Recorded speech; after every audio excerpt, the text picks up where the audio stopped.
The third thing that can impact motivation is level of engagement. So we know that kids with Asperger's often have narrow range of interest, but they certainly can become experts in those areas. It can be frustrating as parents try to expand those areas, because often our children want to do nothing but eat, sleep, and game, or eat, sleep, and talk about horses.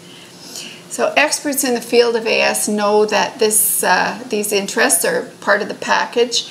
It just goes hand in hand with the diagnosis. So think of the level of engagement like a light switch. When a child with AS is interested in something, the switch is on. Body orientation is better. They're pointed towards their communication partner.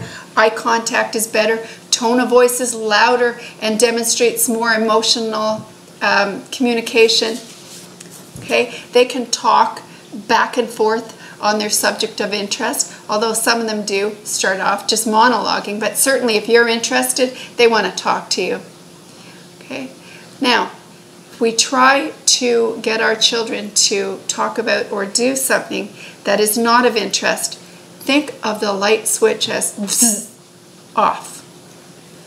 Body orientation is often away from the communication partner. Tone of voice becomes more monotone and subdued, and there's less energy and enthusiasm all around. Much harder to get levels of engagement, and research is starting to show that there are neurological differences that may account for this difference in being able to pretend even to be interested, because many of us have to do things that we don't like to do, take subjects we don't like, but we manage to get through it. Okay, so in order to improve motivation, what we can try is to make the work we want our child to do more meaningful to him. Connect it to a future goal or to an area of special interest. So what to do? So all of these barriers for self-motivation can seem daunting, but if you put on your AS goggles and start looking through an autism lens, the path becomes clearer. So here are some suggestions for starting point. So essential to have a thorough sensory assessment. So you get that through an occupational therapist, and you would ideally want someone who has additional university credits, qualifications to allow them to assess for sensory processing.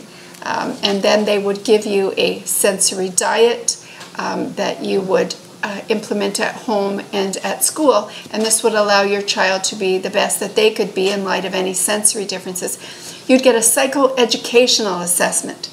This would tell us our child's areas of strength, our child's challenges, and how they learn. How important is that? Okay, once we have the sensory assessment and the psychoed, we can come up with a great hypothesis about what might be stopping up our child in terms of doing his work. Okay, and then in addition to that, though, to keep him focused on the future is so important.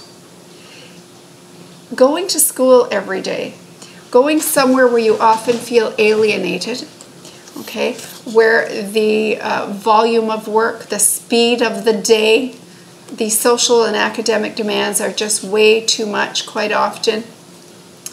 It can seem like a long and daunting journey for even the brightest child. But if we can keep them excited and hopeful about a future that seems real to them, that gives us a great help, great support.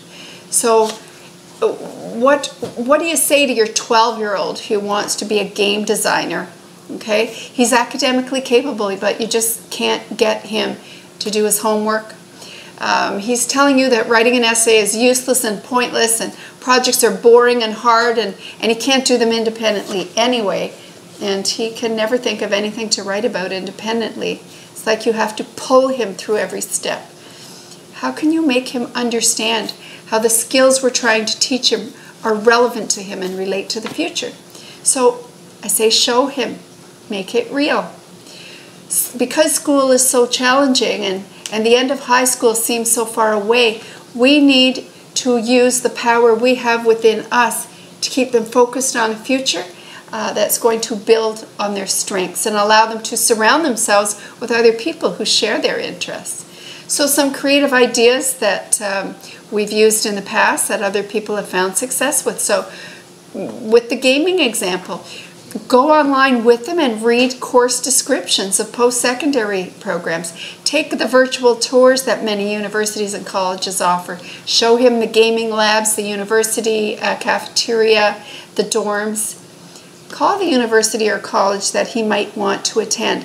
See if there's a professor that might be willing to allow you and your son to take him or her to lunch and perhaps just talk about the future for your child. Maybe you could talk to student services and see if there's a student from the gaming program who might be interested in a part-time job mentoring your child. Often your child may embrace and take advice and guidance from this type of mentor above all other people. If distance is an issue, you could consider something like Skype. Learn about your child's special interests so you can initiate conversation. Show teachers how they can use his special interests to engage him more in his schoolwork. To wit, so things like instead of having him write a short story, let him write a game story and plot. Include famous game developers in the options when the class has to learn to write biographies.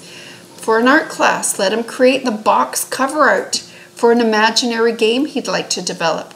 There's no end to the creative ways that we can make what we're trying to teach them relevant to them. If we can hook them in with their special interests or their areas of strength, that bodes very well for the future. So, motivation. If your child can use some help in this area, try to make sure that he's taught in consideration of his learning style, that all executive functioning challenges are addressed, that he's allowed to learn in an environment that doesn't assault his senses, that he receives a sensory diet that he needs to be able to manage himself and regulate his emotions in the school setting and at home, that attention is given to those issues that are causing anxiety. Is he being bullied or teased? It's critical that schools find a way to stop it now. Okay, if he's afraid to try for fear of being incorrect, teach tolerance of making mistakes by demonstrating it yourself. Live that out loud. Let him see you make mistakes. Let him see you handle it calmly and try again. Say, oops, I added that up wrong. I'm going to try again. Oops, I got it wrong again. I'm going to go get a calculator and give it another go. Let him see you make mistakes. Our children don't socialize a great deal. And if they do socialize, it's with side-by-side play often. They're not talking about their deepest, darkest feelings with peers. As a result, one of the things is that they think everybody else has got it all together. Nobody else makes mistakes all the time except them. So live your life out loud and let them know that we learn by making mistakes. Applaud him when he makes a mistake and corrects. Make a big fuss of it. Get the teacher in on the plan. Perhaps you could get the teacher to talk about it to the class so that everybody knows that asking questions, making mistakes and correcting them is awesome. Okay. Again, try to help your school to develop strength-based curriculums to the extent that you can. Teachers already have so much work to do. If you can make it a little bit easier by explaining a reason the challenge might be happening and then going in with the solution, that's a big bonus, okay? And finally, but not least, maybe you could encourage your school to teach some self-calming techniques by putting in their IEP a program for social emotional development that actually teaches your child how to manage in the classroom when he or she is feeling anxious. If all of these things are done over time, your child's ability to self-motivate may become more successful. I hope this helps. Thank you for visiting the Understanding Asperger's Initiative. I hope to see you again soon. Bye.